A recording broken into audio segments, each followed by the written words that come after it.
When the subject is lighting and you want to talk cutting edge, you're going to sooner or later get to the topic of global illumination, what many refer to as simply GI. It's a process that allows computer lights to more closely simulate the bounced effect that you get with real-world light sources, both natural and man-made. Now, with those effects, though, unfortunately comes a steep learning curve. So GI is quite honestly a subject that should more appropriately be dealt with in an advanced title. That certainly doesn't mean, though, that we can't give you a little overview here in the essentials, so let's see what we can do.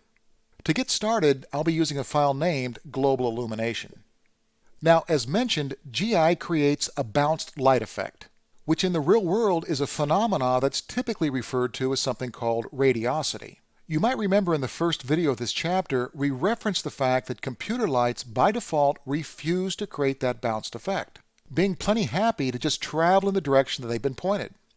And that unfortunately means that you many times have to use 3 or 4 CG lights to create the same effect that you'd get with a single real-world light. Well, using the global illumination feature in Max solves that problem.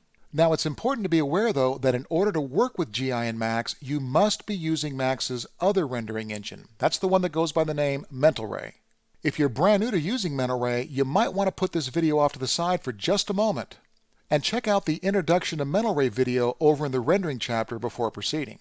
Either way you decide to play it, I'll assume you're ready to go. Okay, let's first check out our scene.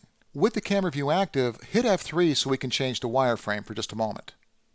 Okay, the scene is an art gallery filled with several items placed around the room. We also have a single shadow casting light positioned above the hole in the ceiling designed to kind of represent a skylight. That's the only light in our scene. Let's first render with the default scanline renderer to see how things look. Now, with that single light pointing down from above the ceiling, the only thing we're getting here is light hitting directly below it on the floor. We've got absolutely no light ricocheting off the floor and hitting other areas of the room. Let's see if we can't change that. Again, we'll first need to switch over to using Mental Ray. Now, if you want to make that change directly in the rendered frame window, you'll go to your render setup icon. Then down at the bottom of the options, you'll click on Assign Renderer. From here to the right-hand side of production, you'll click on the 3-dot icon, and then we'll change over to the Mental Ray Renderer. Good, we can now close the box. I'm going to shift this up just a tad so I see all my controls down below, and I'll click on Render. Now, that alone, with the radiosity effect working its way in, now illuminates the room in areas that were up until now completely dark. Let's see if we can't brighten that up a little further. Down in the controls below the rendering, just to the left of the Render button, you see an area called Trace Bounces Limits. The last setting in that category is called FG Bounces, FG standing for Final Gather. Let's take that value from 0 to 1. This sets the number of times that Mental Ray will calculate the light bounces from each ray of light. Let's go ahead and render. So it looks a little bit lighter than before. Let's go up even higher still. Now, this time around, we're going to make a couple changes. We're going to need to go back in the Render Setup dialog. When the box opens, click on the Indirect Illumination tab in the upper left-hand corner. About halfway down, you see the very same diffuse bounces listed. Now, here's what we're going to do. We're going to take the diffuse bounces to 2. And above that, a couple inches to the right, we're also going to change the multiplier to 2. Now, what this will do is control the intensity of the light. Now, one more thing before we render. I don't think we need the precision on this to be quite so high, so we'll close that box. We'll return to the bottom settings and we'll change the Final Gather precision to maybe somewhere down into the medium range. Let's render again. Now, these additional calculations will take a little extra time, but it's going to be well worth it when we get our result. So check that out. More bouncing calculations and a higher multiplier is giving us a brighter outcome.